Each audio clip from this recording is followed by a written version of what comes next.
Olá pessoal, tudo bem com vocês? Eu sou a professora Gil Almeida e estou aqui novamente para falar das habilidades socioemocionais. Hoje a gente vai discutir sobre autorregulação, como vocês já devem ter visto em algum lugar desta tela. No vídeo anterior, a gente discutiu sobre autoconhecimento e hoje a gente vai discutir a autorregulação, que é mais uma das habilidades socioemocionais, dentre outras, como consciência social, habilidades de relacionamento e tomada de decisão responsável, que são as outras que a gente vai discutir futuramente. Como vocês já viram nos outros vídeos, essas habilidades socioemocionais elas já vêm sendo estudadas há mais de 20 anos pela instituição internacional CASEL, sediada em Chicago, nos Estados Unidos. Essa instituição ela traz já muitas pesquisas nessa área e pensando sempre na aplicabilidade das habilidades socioemocionais juntamente com os conteúdos cognitivos. Isso é o que faz a grande diferença, a grande sacada no processo educacional, no processo de aprendizagem. Entender que nós não somos apenas uma parte, apenas a parte cognitiva, mas nós somos um todo.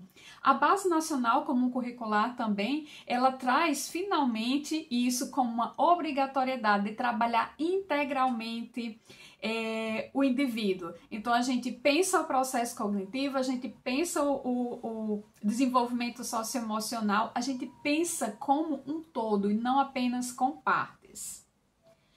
O mais interessante da gente sempre pensar essa questão das habilidades socioemocionais é que quando o indivíduo ele tem essas habilidades mais desenvolvidas, quando ele realmente tem a questão do autoconhecimento, né, o pensar sobre si, ele consegue tomar decisões mais assertivas na vida, realizar coisas de maneira mais organizada. E isso é o que a gente pretende com esses estudos das habilidades socioemocionais.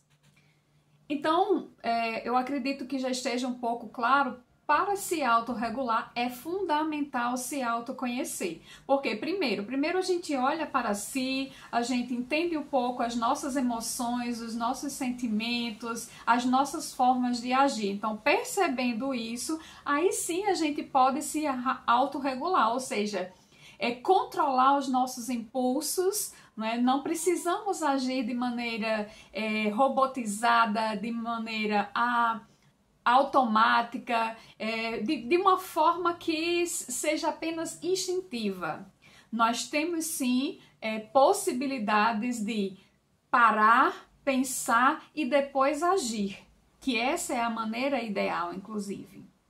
Então, de forma conceitual, a autorregulação seria justamente você entender os seus sentimentos, emoções e direcionar isso, né, para uma ação mais assertiva, para uma maneira não automática de agir, uma maneira que não leve em conta apenas os instintos, mas o pensamento, uma ação mais controlada. Então, a gerência dos nossos sentimentos, pensamentos, ações, isso é a autorregulação.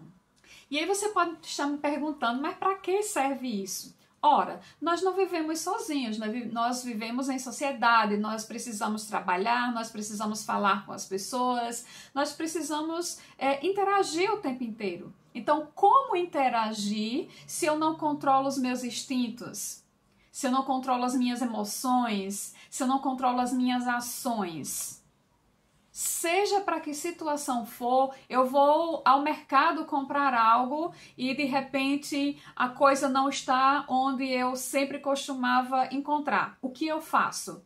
Eu perco o controle, eu saio gritando com todo mundo, eu digo que isso não é coisa que se faça, ou eu procuro um colaborador do supermercado e digo, por favor, onde está tal produto? Muitas pessoas fazem isso, muitas pessoas perdem o controle por quase nada, justamente porque não sabem controlar os seus impulsos, né? Não aprenderam a fazer isso. E aí a gente mais uma vez se questiona, nós adultos podemos aprender, né? Podemos entender mais as nossas emoções e controlar os nossos impulsos? Claro que podemos, né? É mais fácil, claro, uma criança aprender, e é por isso que a gente defende muito que a educação socioemocional ela seja colocada dentro do espaço escolar, desde a educação infantil, passando pelo ensino fundamental, anos iniciais, finais, até o ensino médio e para a vida inteira, né? Então nós defendemos essa ideia, sim. Existem muitas pessoas que também estudam e defendem a educação socioemocional. Finalmente, nós temos a Base Nacional Comum Curricular, que também traz, dentro das suas 10 competências gerais, algumas competências que são direcionadas especificamente para a educação socioemocional, né? Quem conhece a base, quem já estudou a base sabe disso.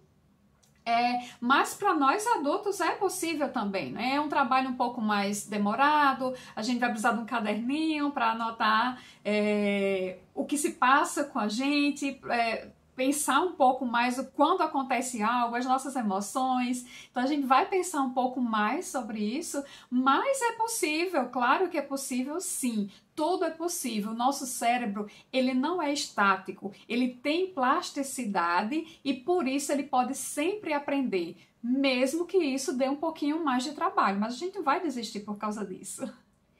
E mais uma vez eu quero aqui deixar bem claro, né?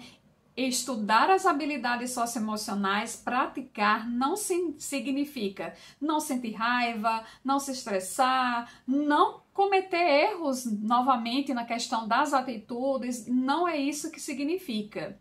A gente vai continuar tendo essas mesmas emoções, os mesmos sentimentos.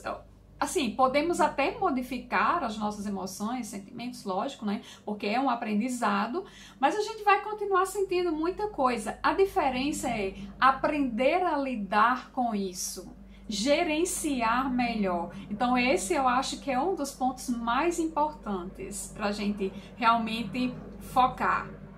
Então, para fechar essa nossa conversa de hoje, a gente de repente pode pensar um pouco mais nas nossas emoções, nossos pensamentos e sentimentos, que é a questão do autoconhecimento, e começar de repente a colocar em prática, né? Começar a olhar como a gente está agindo com o outro, nas relações, e aí iniciar o processo de praticar a autorregulação, de praticar o autocontrole, de praticar agir após pensar e não com impulsos. Então, boa sorte para você, porque eu tenho tentado fazer isso. É difícil, mas a gente pode conseguir. Um beijo, até mais!